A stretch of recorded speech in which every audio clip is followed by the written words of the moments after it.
संत तुकाराम महाराजांनी वृक्षांचे मानवाशी असलेले नाते व वृक्षांचे महत्त्व सांगताना अतिशय सुंदर असा अभंग सांगितला आहे.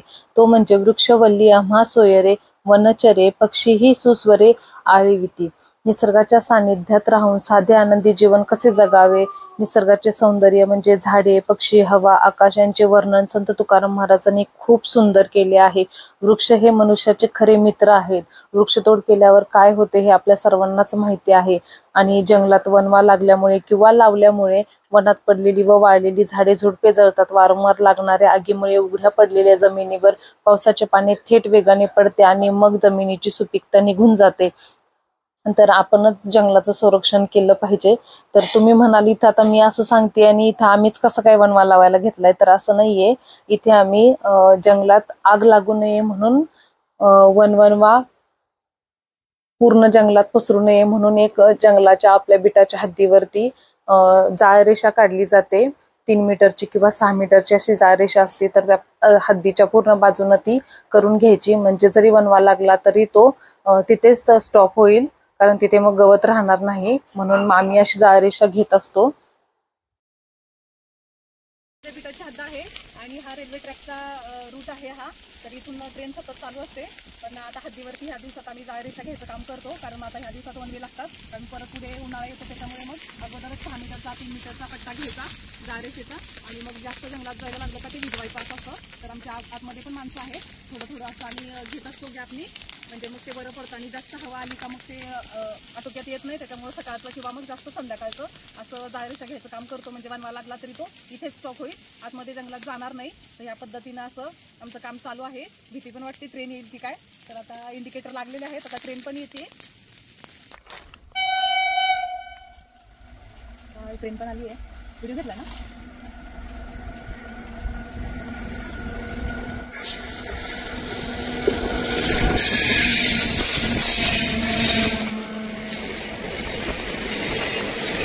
डिसेंबर एंडिंग म्हणजे या दिवसामध्येच जाळरेषा घेतली जाते, कारण फेब्रुवारीच्या साधारण दुसऱ्या आठवड्यापासून जंगलामध्ये वणवा लागला जातो किंवा लावला जातो. तर त्यासाठी मग आता जाळरेषा घेतली हद्दीवरती, तर मग पूर्ण जंगल पेटवण्यापासून त्याचं संरक्षण होऊ शकतं, म्हणून मग ती आत्ता घेतली जाते. पण अशी आपण गेल्या वर्षी पण घेतलेलं, तर कुठे थांबलेली गाडी हो? मग ह्या वणव्यासाठी थांबली आहे का बहुतेक? आपल्याला इकडेच निघायला लागेल. तो आता इकडेच येतोय ना. तिथं विजवायचं का? आली आली स्लो स्लो आली गेला. नाहीतर मग या कोपऱ्यावर इथं विजवलं असतं तर गेली असते ट्रेन. मग राहू दे, चला ट्रेन पण आली. विजला ना.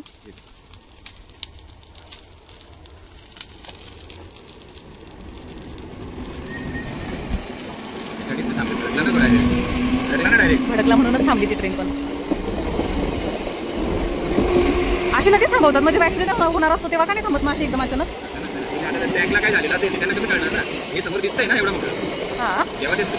इकडे आला.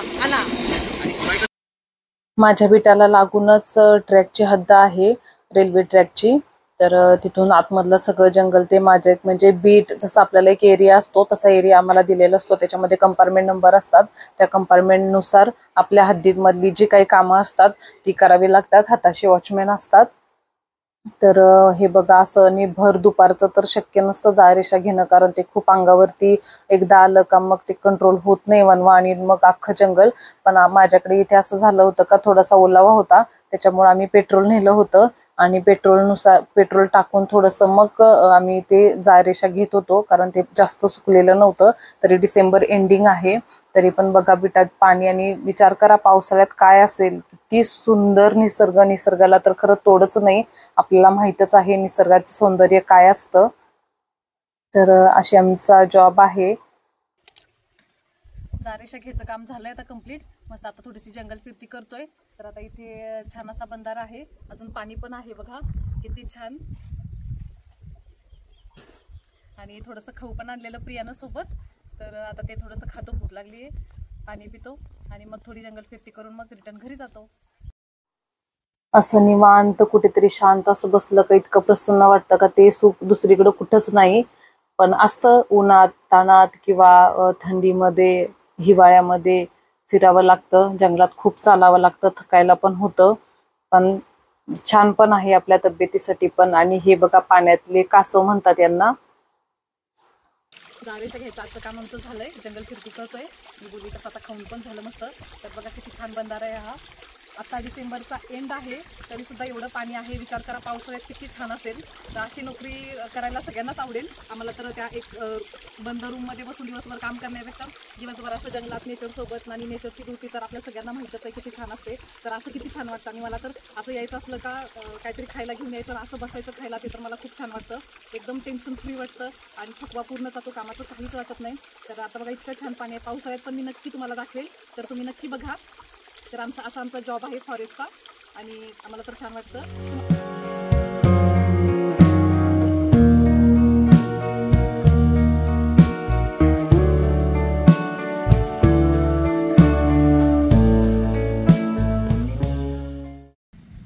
चला आता आमचं आजचं काम झालं. जंगल फिरती केली, जायरेषा घेतली.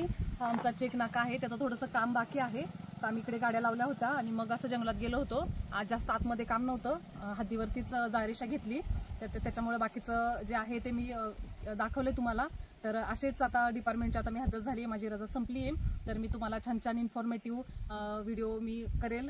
तर तुमचे जर काही कमेंट असतील, काही प्रश्न असतील तर ते नक्की विचारा. कारण आता आम्ही दोघं पण फॉरेस्टमध्येच आहे. त्यांना पण 17-18 वर्ष झाली. माझी 13 वर्षाचा अनुभव आहे. आमची एवढी सेवा झाली आहे. तर तुमचे काही प्रश्न असतील तर नक्की कमेंट करा, विचारा. तर त्याची मी नक्कीच उत्तरं देईल. आणि नक्की बघा का आमचं आता आमची ही पण जर्नी कशी होती ते. नंतर दुपारनंतरच आम्ही घरी आलो. मग घरी पण खूप कामं होती. कपाट आवरायचंय पण काही वेळ मिळत नाही आणि त्याच्यामुळे काही कपडे सापडायला होत नाही. तर आज संडे आहे, म्हटलं सगळी कामं आजच करायला घ्यावी.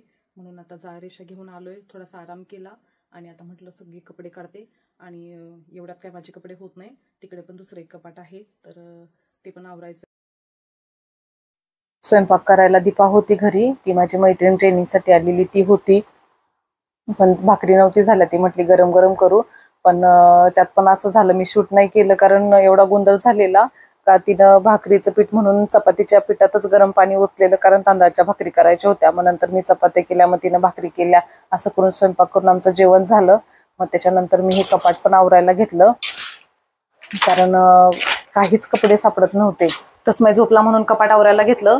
पण तो उठला. आता ते अर्धवटच काम ठेवलंय. आता त्याचं खायला बनवायला घेतलंय. तर त्याला खायला बनवून खायला भरवते. आणि त्याच्यानंतर आज गुलाबजाम करायचे आहेत. खूप दिवस झाला आणून ठेवले हे पॅकेट पण करायला वेळच नाही.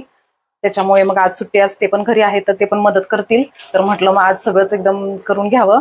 तर आता त्याला भरवते. मग त्याला आंघोळ घातल्यानंतर मग हे बनवायला घेते आणि नंतर कपाट पण आवरायचंय. तर चला. असा पूर्ण दिवस असा बिझी गेला. काम करून आल्यानंतर परत घरी पण काम करायचं पण शेवटी करावंच लागतं. त्याला काहीच पर्याय नसतो. आणि बाळाचं पण असतंच. तर मग नंतर संध्याकाळी म्हटलं हलका फुलकच करावं. तर मग कढी भातच केला कारण मला गुलाबजाम पण बनवायचे होते. तर मग पटकन होईल असं स्वयंपाक केला. आणि स्वयंपाक झाला. आम्ही जेवण वगैरे घेतलं आणि मग आम्ही कपाट वगैरे सगळं आवरून घेतलं आणि नंतर गुलाबजाम करायला घेतले. तर कपाट पण एकदम व्यवस्थित असं नाही ठेवलं. फक्त सापडेल असं एकच कपाट आवरलं. एक राहूनच दिलं, एक केलंच नाही. म्हटलं बघू नंतर कारण वेळ पण नव्हता तेवढा. मग नंतर गुलाबजाम करायला घेतले कारण गुलाबजामला मुहूर्तच लागत नव्हता. खूप दिवसांपासून आणून ठेवलं होतं आणि मग घेतलं मी करायला. प्रिया पण गेली होती. नंतर मग संध्याकाळी मग ती काही थांबली नाही. इथं मस्त तस्मयची एवासोबत मस्ती चालू होती. त्याला जवळ नाही द्यायला जाऊ देत. आणि मग इथं यांनी गुलाबजाम तळले. पण असं झालं का तेल खूप जास्त आलं होतं त्याच्यामुळे पटकन ते लाल झाले. पण त्यांना असं कच्ची वस्तू कोणतीच आवडत नाही. त्यांना अशी खरपूस थोडीशी लालसरच गुलाबजाम पण आवडतात. तर ते त्यांनीच तळले. आणि मग इकडे दुसरीकडे तोपर्यंत पाकाची तयारी केली. पण तळून झाले छान असे. आणि त्यांनी गरम गरमच टाकायला घेतले होते. पण गरम पाकामध्ये कधीच गुलाबजाम टाकायचे नाही, नाहीतर एकदम पचपचित होतात खरं. तर त्यांना मी सांगत होती तरी पण त्यांनी टाकल्यानंतर स्वतःच लगेच काढले कारण त्यांना असं वाटलं का हा तशी होतील. मग काढल्यानंतर पाक कोमट झाला का तेव्हा गुलाबजाम मग त्याच्यामध्ये टाकले. तर असे झाले अर्धा किलोचे रेडीमेड आणलं होतं पॉकेट. तर अर्धा किलोचे गुलाबजाम झाले हे. तर आता कोमट पाक झाल्यानंतर त्याच्यामध्ये टाकलेत. आता हे रात्रभर असेच भिजत ठेवून सकाळी छान मुरतील. तर आता रात्रीचे 11:30 झालेले आहेत. आज दिवसभर खूपच कंटाळा आलाय. आज खूप जास्त कामं झाली, तरी सगळी काही शूट करायला नाही जमत आणि तेवढं काही करतही नाही मी, कारण मग खूप कामं पडून राहतात. तर आज कपाट पण लावलं, बिटाचा आरिशा वगैरे घ्यायची होती आणि गुलाबजाम पण झाले. तर आता खूप कंटाळा आला आहे. तर कसे झाले गुलाबजाम बघा. तर अशा छान व्हिडिओ सोबत पुन्हा भेटूया. तोपर्यंत श्री स्वामी समर्थ. शुभरात्री.